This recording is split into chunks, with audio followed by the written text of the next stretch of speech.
All right, founders, welcome back. We are back here for our final, do we save the best for last? I think we did save the best for last in this one. So part 3, and this is all about change management, but this segment specifically, Astrid DesLandes, our Nail the Number Pro and Senior Organizational Management Consultant, that's a mouthful, is here to walk us through the questions we should be asking, should is a bad word, but could be asking ourselves to build a change management strategy in our organization, in our business. Okay, so where do we start, Astrid, on this one? So we're going to talk about, going back to diversity, and you did bring up some of the topics about diversity that are important.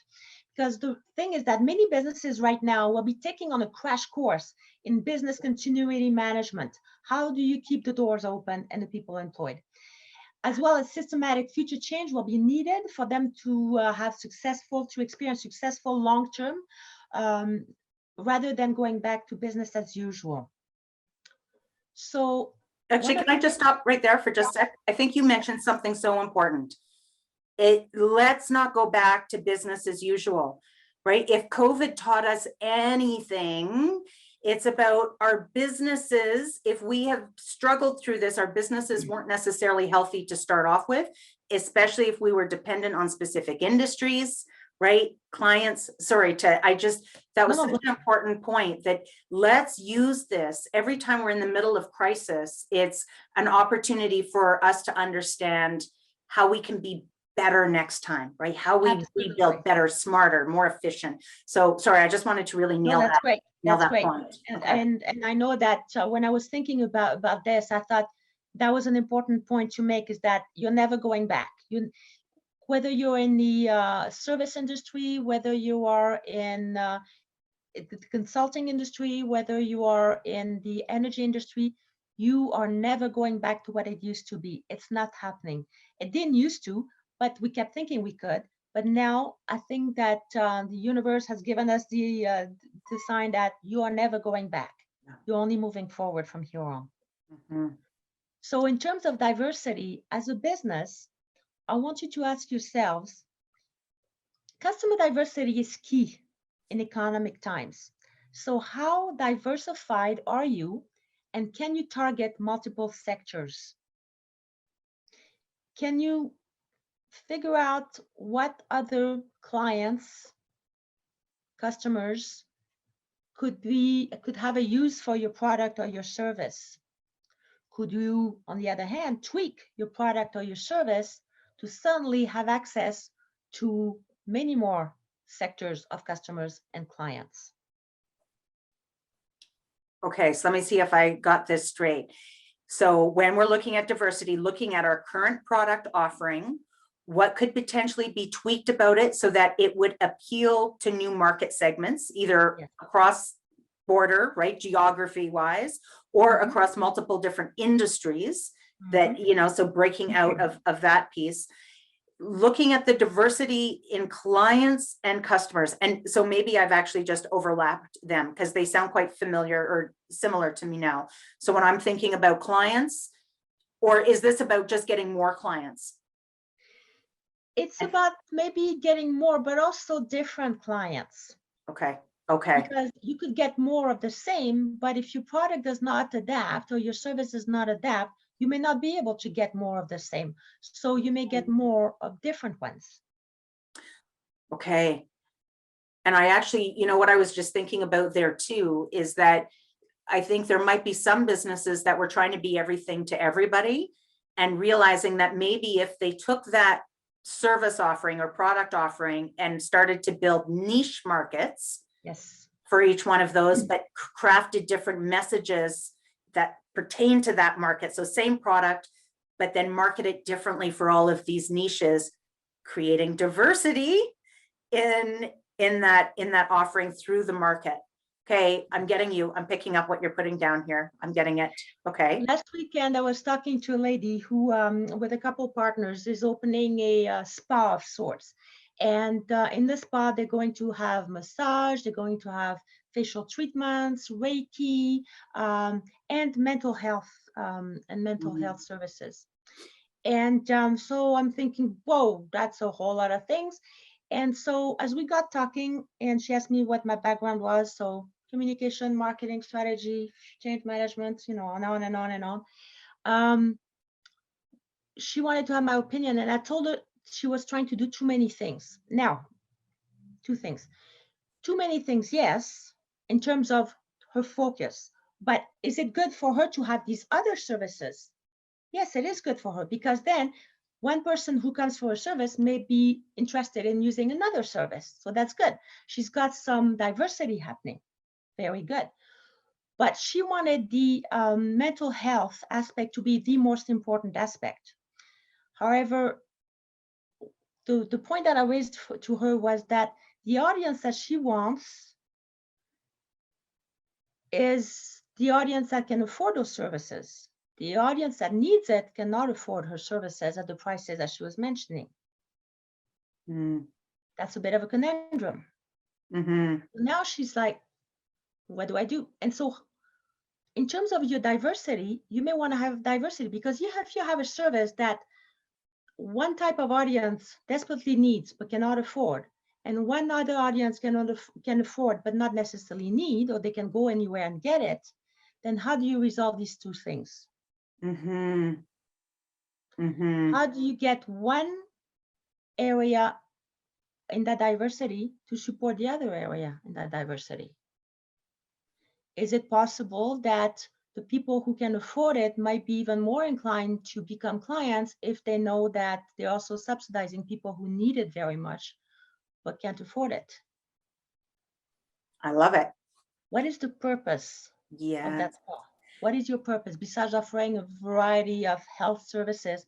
What is the true purpose? I just, that definitely landed as you were talking about that. That is where my mind went back to what is the purpose. And so I'm feeling this as you're talking about this. I can see how that would make sense, that if both of these services were congruent with the purpose, there's definitely a way with the price. And I'm jumping ahead of myself here. I'm thinking about the price piece, but I love what it is that you're suggesting there, that purpose is there. You maintain the value and the integrity of the offering, and you don't compromise the price, but you allow the market that can afford it, One Tree, Tom's, right? All of these companies, that social purpose, that a portion of that goes in to then feed and fuel this other segment that needs the ding, ding. Love it. You know, when we talk about, often we talk about resources and clients and customers as a pie, and it's like limited, right? And so you want a piece of the pie, you need to grow your piece of the pie. But how about we just grow the pie? So even if you keep your little piece like that, if you grow the pie, all of a sudden you get that much more. Beautiful. Yeah. No, that makes sense. That makes sense for sure. Diversity, customer diversity. How can you, maybe your customer diversity comes from partnering with a, right now, competitor. And now you're creating double the sectors, you double the audiences. Okay, can you walk through that one? I'm a founder and I'm listening. I'm going, wait, make that make sense for me. Sometimes you've got, because often as companies, we offer several services or products. Some of them we do really, really well, and some of them we do okay. Okay. Then you may have a competitor who does the same stuff, but interestingly enough, the stuff that they do really well is the stuff that you do poorly, and the stuff that you do really well is the stuff they do poorly. Bang. Got it. Right there. Yeah. And what I love about that offering too is that as founders are doing their numbers and understanding their cost of goods, they probably have a really good understanding of what products or services might not be making the money, right? And then they just outsource it. They build a relationship with a competitor and they make a pure, whatever it is, 10, 15, 20% net profit on it without all the overhead attached. They're really good at what they do. You maintain what you're really good at, you do, and you've just doubled your network now. Yeah. Oh, Astrid. Yes. Okay. I All right, love so the that. next one, Great. redundancy. Let's look at redundancy. Can we So- say on to it? No, we keep you here all day with ideas. Okay, redundancy. I know, it's only supposed to be 15 minutes per segment. Haha. Okay, That's okay. redundancy. Okay. So, for example, when we talk about production lines, often criticality studies identify redundancy for critical value add components and processes. But do you have redundancy for ensuring that monitoring requirements, for example, are met for your factory? So the question is, what significant environmental aspects and impacts would be affected if something fails in your processes? What are processes? Processes, because There's something else. so many that don't even have processes. Exactly. So here's something. My daughter does quite a bit of work in the executive assistance, you know, that kind of stuff. The first thing she does every time she lands in a new office is to document their standard operating procedures. Okay, I have a feeling if she wants to put her contact information in the show notes below. Okay. So what she will do, she'll observe, take Yeah. notes, interview, and then she will write them down. And she will run them by the people who really know the business, the owners of the business. And she'll say, is this what you want it to look like? And then they'll look at how they're doing things. That's not very efficient. Or what happens if there's a break right here? Wow. Everything falls apart. So this is a way of creating redundancy, is to document your processes and your procedures. Bam. Like mic drop moment right there, to just start Document them. understanding what your process looks like, to even then be able to understand where you can create some redundancy. Mhm. Huge. Now, from the change management point of view, little warning here. When you interview people in an organization and you ask them how they do their job so you can write it down, they're going to feel fear. The reason they feel fear is because they think you're documenting it to get rid of them. And here, this is where communication and change management and reassurance are super important. You are making them a partner in designing this process or these procedures. And you want them to be able to spend more time on what they do really well or what they enjoy doing, what they excel doing within the organization, Yes. so that they have to do less of the tedious stuff. You're not trying to replace them. You're trying to help them look at their job and then say, okay, which part in there do you really love doing? You don't enjoy filing, and it doesn't have to be part of your job. How about we give filing to somebody who loves doing that? Some people do. And you get to concentrate more on this, but you can't do these kinds of things. You can't reallocate your resources. You can't create redundancy in terms of even the roles. And you mentioned that earlier when we talked about redundancy, if you don't have your processes and your procedures documented. Oh, that is brilliant. And you know, where my mind goes back to money here. And what I'm thinking of is that when we're, especially in the cost of goods, when we actually understand the labor that is involved with selling a product or service, it's usually the most painful part of a process that I work with on a client, because they're like, oh my gosh, do I really need to go through every single step my employee takes and each one? I'm like, yes, because you're out of pocket. So A, you actually start to get clarity on what needs to get done. B, you now get to hold them accountable to a certain level that they now know they're going to get measured on. So maybe this is bad, Astrid. This is me as a leader. You're like, oh no, that's not how you do it. It's supposed to be. It's all part of it. It's all part of it. You know what? Employees often leave because they're bored. They're not challenged. If an employee, if you discover through documentation of their job, for example, processes and procedures, if you realize through this documentation that they're doing tedious work that they shouldn't be doing, Yeah. then you can reassure them that they will be doing more of that. It's yes, it is accountability, but at the same time, it's also to keep your employees challenged, right? That you can separate duties that don't have to belong together. Right. No, that makes sense. That makes sense. And I have to say too, just from a financial perspective, what usually comes out in the wash through this process is that you've got people that you might be paying $75 an hour for that are doing filing that you should be paying $25 an hour for So leveraging those zones of genius, right? And where people really Absolutely, thrive. absolutely. Okay. Because and it's not just the financial cost, because when you create the SOPs and you do the processes, you document those, you also put the time that it takes to do all of these things. Right? And then so if you're looking at something like that and you say, this person who's got this level of competence is doing this level of activity and they're spending 60% of their time doing that, that is not a good way of keeping a good employee. Yeah. Yeah. Not a great, right. So you're not going to keep the employee, and your return on investment and your number, it all just goes out the door. Exactly, because the Okay. likelihood is you're paying them more than what they need to be delivering. Awesome. Yeah. Okay, so diversity, redundancy, we're getting back to this. That's right. Now we're talking about decentralization. Okay, bring it. All right. So what I'm going to ask is, do you really know where your energy actually comes from? And by energy, I don't necessarily just mean your electricity or your gas or anything like that. In nature, energy is what feeds life. So the sun, water, all of these things are energy that support and sustain and grow life. In business, how many links, talking about the business processes, how many links in the supply chain do you have?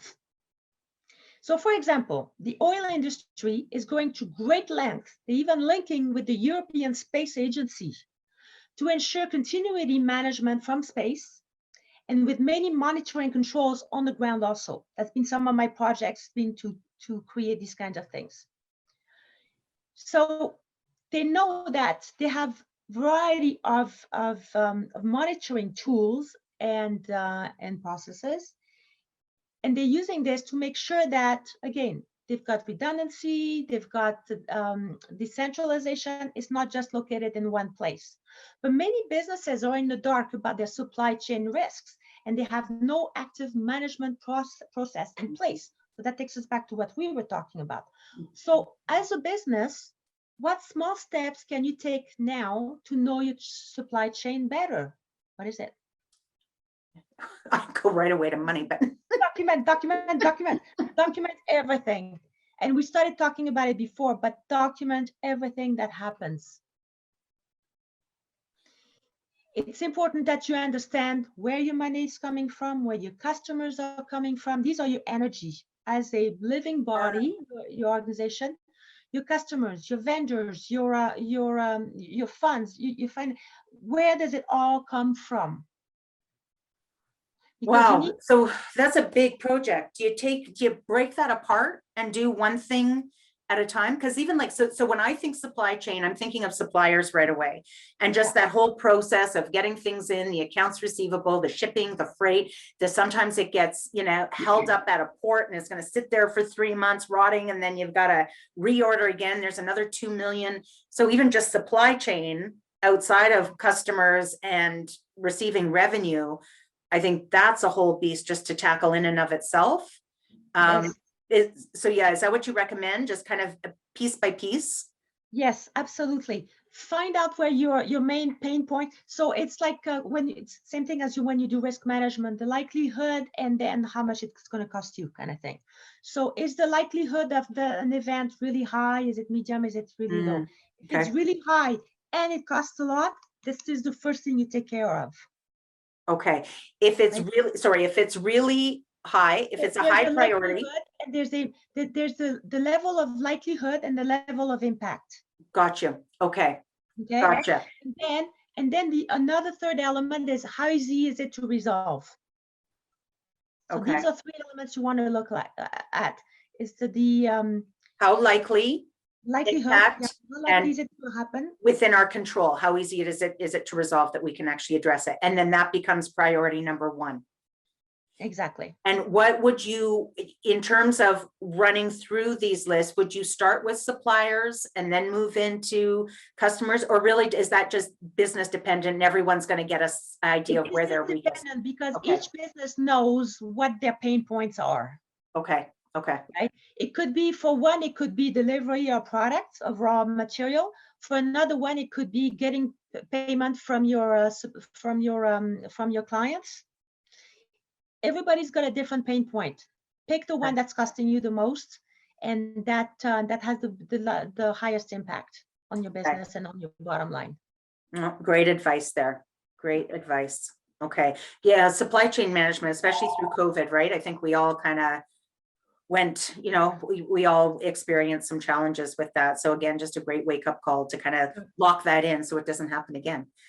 That's really what lessons are, right? Mistakes are lessons learned. So that's exactly what it is. And when you learn a lesson, again, record it. We have a tendency to take things for granted, even including successes. Record your successes and record your lessons learned. They become part of your planning, of you becoming resilient. Beautiful. And so when you say record, I'm assuming you could record, but also document, right? Document, that's what I mean. Understand. You know, the other thing I love about documentation of this is that, and I know many founders out there watching right now, we don't always start with the end in mind. We don't really appreciate or have the inclination or the intention of saying, well, I want to get out at year 5 for this much, whatever that looks like. But the processes, when we lock those in, the value of the business actually grows exponentially, right? Because we have processes that we can now sell. So it's, you know, it gets lumped into that bucket of goodwill, but it's it increases the value of the business by having the processes documented. So it is a good investment of time on so many different levels. So many levels. Okay. Now the fourth area is self-renewal. So going back to nature, if we look at nature, for example, we know that one of the elements that strongly influences forests, the structure, the growth, the renewal of forests, is fire. I was going to say to get burnt. Okay, so we've all been burnt this year. So, but different species respond differently. So, for example, I'm going to get a very sorry, my phone is buzzing off here. I'm going to get a little bit my biology side here. So, for example, aspen and birch are the kind of trees that are able to establish themselves quickly by sprouting from the stumps and from the roots of burnt trees. Okay, so then they're able to recolonize burnt sites by producing abundant seeds, and they can be blown by the wind and long distances. Okay, now there's another couple of trees, or both couple of pines. I'm not going to give you the names, but what they have is they have pine cones that are protected by a waxy coating, and only through the heat of fire can that waxy coating melt, and then they release the seeds. Okay, so all of this to say that to the same event, different entities react differently, but just as successfully. So the question is, how can your business thrive in the face of adverse situations and be agile enough to build in response strategies to renew and thrive while maintaining function and purpose integrity? You're going to have to break that one down for me. Okay, so how can your business thrive in the face of adverse situations?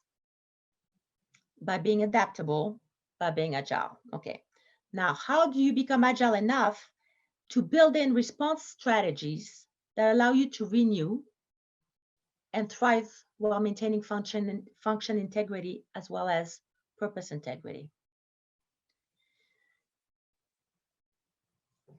All of these things that we've been talking about. But when you look at, and you were saying earlier, when you look at crisis, there's always a chance for opportunity. And so this is about putting different set of lenses on. Mm-hmm. And the lenses that we look at is, where is the opportunity within the crisis? There's always one. And finding it is what's most difficult. Sometimes you need ways of looking at things that may engage people who think differently. This is where artists are brilliant, because they think outside of the boundaries of tradition. This is where children can be really helpful. Hey, 6-year-old, how would you do this? Yeah. And then something silly. We talk about brainstorming, but how can a crisis, with it, the purpose of your organization and the function that it survives through, how can these things adapt to become more resilient and to use the crisis as an opportunity? How can you leverage what it is that you do by tweaking it, expanding it, whichever way, so that you can see the opportunities within the crisis. No, I get it. I get it. And I think that becomes a loaded question for a lot of founders, but I think what I'm hearing in that is that kind of stepping back a little bit, right? Like remove yourself from the problem. That's probably the first thing to actually just get out of that crisis. That means, you know, stop working in the space, right? And just getting that brain space to kind of see it for what it is. Potentially a sounding board, working with the team at Community Futures, right? Being able to speak with them, speaking with all those entrepreneurial organizations that are out there to support founders right now, walking through this for brainstorming purposes. But you know what also comes to me when you say that is this idea again of what you talked about, your purpose, right? Like, again, that really does become the North Star.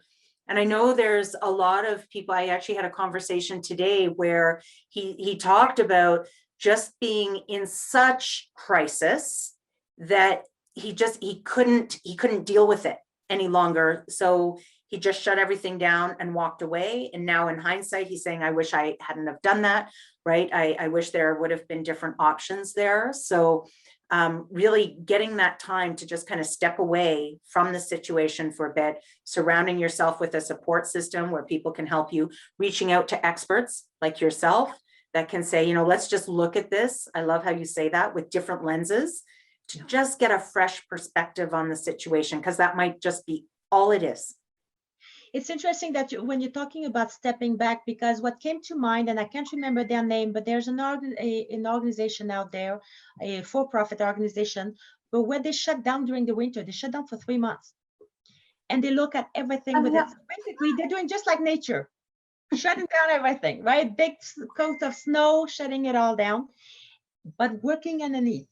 Looking at their processes, looking at the market, looking at the different types of economies, looking at their customers, looking at everything, examining everything under that really close-up lens to say, okay, do we keep doing business as usual, or do we tweak things? Oh, what a smart idea. Because yeah, you just get that breathing space, right? You don't need to be working in the business all the time when you can't see anything. You get to work on the business. I love that idea. You just have to build a cash flow around that and just show zero revenue for 3 months and then make sure that you load up on the other 9. And depending on the size of the organization, because I do believe this was not a very tiny organization, but depending on the size of the organization, maybe it's a month. Maybe it's a month where this is what you do. You take your key, stakeholders, whether they be internal or external. You ask, your customers for their opinion. You can have boards, Yes. we know this, boards of your main stakeholders, of your key stakeholders, and then you bring everybody to the table and you say, okay, if we were to change something in the way we serve you, in the way we receive services from you, how would we do it? What would it look like, right? Yeah. But taking the time to step back is hugely important, because when you've got your nose right in the business, it can't be on the business. You can't do both. Yes, so true. So true. Oh, well, Astrid, I've kept you a lot longer than we had talked about. I so appreciate you. I know our founders appreciate you, and our champs. So you gave us so much to think about. Really, I've never, you know me, I've been doing this for a long time, and I've never had this conversation before. I've had many, and I have never had this one. So thank you for that. Like, my eyes are just like, oh, I'm looking at this a completely different way. So I so appreciate you and your magnificence and brilliance and bringing that to the table here today, to the lab. And thank you, Community Futures, again, Community Futures to you and Sunrise for recommending the topic, because we just don't know what we don't know. So and founders, as always, thank you for tuning in and for watching. Astrid, your information is going to be in the show notes below, so please feel free to reach out to Astrid, or maybe even her daughter if you're looking for some help writing your processes. And I'm going to leave it there and just, as always, please Thank stay you. safe, stay strong, stay financially fierce. Astrid, again, so appreciate you. Thank you for showing up and sharing your time with us today. It's been my absolute pleasure. And there's something that I do is that if you reach out to me, you can get 1 hour free of my time just to ask questions. Okay, we'll get your phone ready. That's my way of giving back, because I don't have enough hours to volunteer at the pet store or anything like that. So my way of giving back is to share what I'm passionate about with entrepreneurs and small businesses. Well, that is very generous of you. Thank you so much for making that offer. I know you're going to get people taking you up on that. So thank you. Okay, everybody. There you go. There you have it. We'll see you in the next episode of the Gab Lab. Bye for now.